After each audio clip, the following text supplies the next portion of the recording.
meninjau keadaan situasi bekalan beras di Malaysia pada hari ini. Jadi itu dia antara beberapa langkah yang telah pun dilakukan oleh kerajaan jangka masa pendek dan juga jangka masa panjang, dan juga langkah yang diambil oleh KPDN dalam mengawal dan juga menyantuni masyarakat yang terkesan dengan kenaikan harga beras ini adalah jualan rahmah beras. Jadi untuk kita melihat analisis berkaitan dengan perkara ini, saya bersama dengan tetamu melalui Google Meet iaitu Profesor Madya Dr. Juwaidah Sharifuddin, pensyarah Jabatan Perniagaan Tani dan Ekonomi Biosumber Fakulti Pertanian Universiti Pertanian Malaysia. Baiklah, Doktor bersama dengan kita pada pagi ini. Doktor, apakah pandangan awal Doktor berkenaan dengan inisiatif oleh KPDN ini iaitu jualan rahmah beras? Doktor, silakan. Okey, terima kasih. Sebenarnya jualan ramah beras yang telah diadakan semalam dia start launch, memang sebenarnya boleh membantu rakyat untuk membeli beras yang kita tahu adalah keperluan makanan ruji untuk rakyat Malaysia. Selalunya apabila berkaitan dengan harga makanan ni, saya akan lihat kembali kepada teori dan akan menasihatkan bila contoh harga ayam meningkat. So kita ada barangan untuk pengganti yang boleh kita gantikan. Kita beli dulu, makan yang tu dulu instead of beli yang harga mahal. Tapi bila beras, nasi dan juga gandum pun naik harga, jadi dia punya pengganti tu tak banyak. Jadi memang bersesuaian dan terima kasih banyak kepada Kementerian Perdagangan Dalam Negeri dan Pos Sara Hidup yang terus mengambil inisiatif untuk mengadakan program beras rahmah ni lah. Itu memang dalam keadaan yang kira kalut jugalah untuk penjualan beras di Malaysia sekarang ni.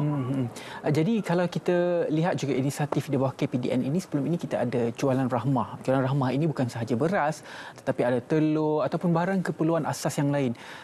Dan juga jualan rahmah ini dipanjangkan sehingga hari ini ia memberi kesan positif kepada rakyat dan rakyat suka dengan jualan rahmah ini. Jadi kalaulah mekanisme jualan rahmah beras ini berjaya, pendapat doktor, adakah kita boleh panjangkan lagi jualan rahmah beras ini? Okey, nak panjangkan tu kita kena fikir juga kerana jualan beras rahmah ni adalah subsidi kepada beras putih import. Jadi disebabkan kenaikan harga untuk beras putih import, jadi terlampau ramai yang membeli beras tempatan lebih daripada biasa. Jadi itu yang membuatkan harganya naik. Dan juga kita ada duit kita, tukaran mata wang asing kita agak lemah. Jadi ini menaikkan harga beras putih import. Jadi jika subsidi ini diberi, dia menggunakan dana yang kerajaan bagi dalam 150 juta untuk subsidi itu. Jadi saya rasa ia tak akan berkekalan. Kita pun tak boleh nak tampung harga beras import ni. Jadi betul macam Menteri Pertanian tadi, YB bagi tahu kata kita akan fokuskan kepada meningkatkan produktiviti dalaman supaya SSL kita lebih daripada 62% tu.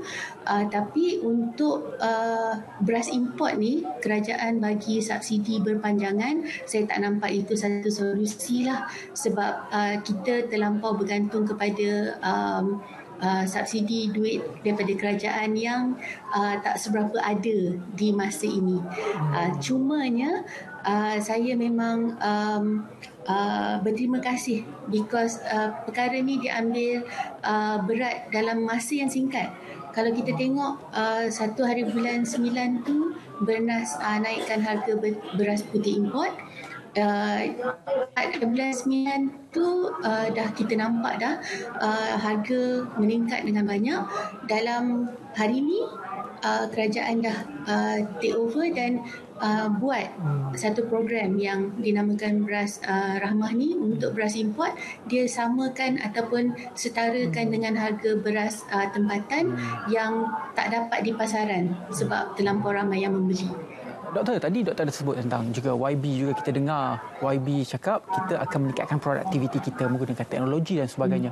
Jadi mengikut kepakaran doktor, ahli akademik di Universiti Pertanian Malaysia, adakah secepat mana kita boleh meningkatkan produktiviti pengeluaran beras di negara kita bersumberkan dengan apa yang kita ada sekarang, doktor? Okey, kalau ikut pada YB Menteri tadi kata, itu memang untuk jangka masa panjang. Tapi kalau kita tengokkan inisiatif menggunakan teknologi dalam pengeluaran beras tu dan juga disupport oleh pemain industri, kita dah nampak dah di kawasan Kedah, kawasan utara, penggunaan drone, penggunaan baja yang efektif untuk pengeluaran padi itu memang sedang dijalankan. Cumanya tiba-tiba berlaku seperti macam sekarang ni India stopkan dia punya ekspor beras. Jadi itu mengganggu gugat untuk supply demand beras di seluruh dunia lah. Jadi jangka masa panjang tu kita memang buat sepanjang masa. Even kami pun di UPM dah keluarkan satu program baru untuk peringkat bachelor teknologi pertanian pintar dengan kepujian. Jadi benda tu ada, cumanya dalam masa yang suntuk sekarang ni ada sesuatu berlaku dalam pasaran. Kita buatkan apa yang kita boleh dulu untuk mengatasi masalah pada masa sekarang, tapi yang jangka panjang tu kita continue. Kita ikut seperti pelan kita yang asal dan juga kita try untuk percepatkan sikit supaya dia tidaklah terlalu lama untuk meningkatkan pengeluaran beras negara. Baiklah, dalam teori ekonomi, dalam sektor perdagangan dan ekonomi ini, ia mesti melibatkan penawaran dan juga permintaan. Dan juga kita perlu faham sebagai rakyat ataupun pengguna, kita ada kuasa untuk mengawal situasi ini daripada terus buruk berlaku. Pandangan doktor sendiri, mungkin doktor ada idea apa yang rakyat perlu lakukan dalam situasi sekarang bagi mengawal sekurang-kurangnya, mengawal untuk tidak kita terjerumus dalam keadaan situasi bekalan beras yang lebih buruk daripada yang kita hadapi sekarang. Apa yang rakyat boleh lakukan sekarang? Okey, apa yang saya lihat sekarang, kerajaan dah take inisiatif. Buat inisiatif untuk menstabilkan penawaran di dalam pasar. Untuk rakyat, pada saya nampak supaya dia tidak meningkatkan permintaan tu terlampau tinggi dan akan membuatkan harga tu tinggi lagi di pasaran. Bila kita pergi beli tu, kita beli dengan keadaan yang kita beli untuk secukupnya. Kalau diikutkan rakyat Malaysia ni, kita makan nasi purata 80 kilo satu tahun. Kalau rakyat asing di negara kita, dia makan 120 kilo satu tahun.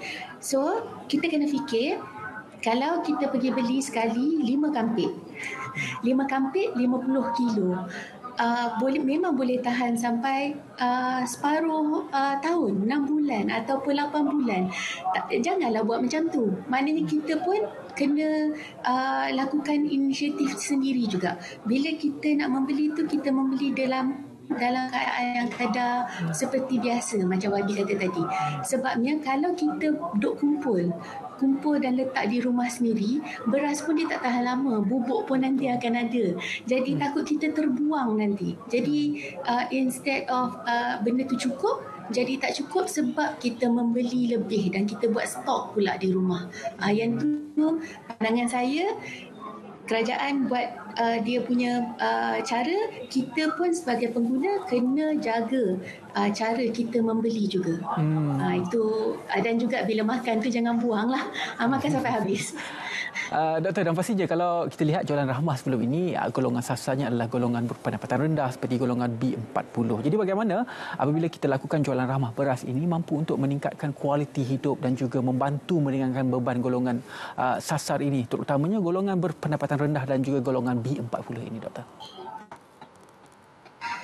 Okey, sebenarnya kalau saya tengok untuk jualan rahmah secara keseluruhan yang kita start daripada awal tahun tu pun, dia banyak membantu sebab pengurangan harga tu dalam 10-30% daripada harga yang pasaran biasa.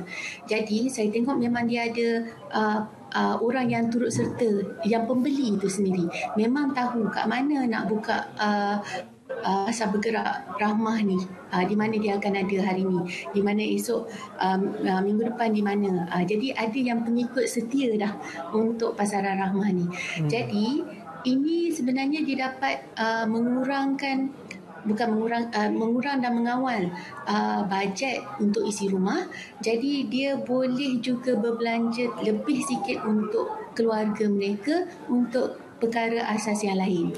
Jadi dan juga dia memang bertumpu kepada B40, tempat PPR, tapi untuk contoh kita nak kata M40 tak ada masalah tu pun kadang-kadang silap juga sebab dia ikut kepada berapa ramai ahli keluarga dia ada dalam isi rumah tersebut. Kadang-kadang ada yang kerja yang terstop ke sejak daripada PKP dulu. Jadi mereka ni pun boleh juga pergi dan juga membeli di pasar bergerak rahmah ni lah. Jadi dia bukannya terlampau bertumpu kepada satu-satu golongan saja, tapi harap-harapnya untuk pasar rahmah ni, untuk cara yang kita buat, apa yang Allahyarham buat sebelum ni, YB Salahuddin kan. Jadi ini dapat membantu keseluruhan rakyat Malaysia. Yang mana yang berkemampuan tu kita boleh give extra to those yang memerlukan. Baiklah.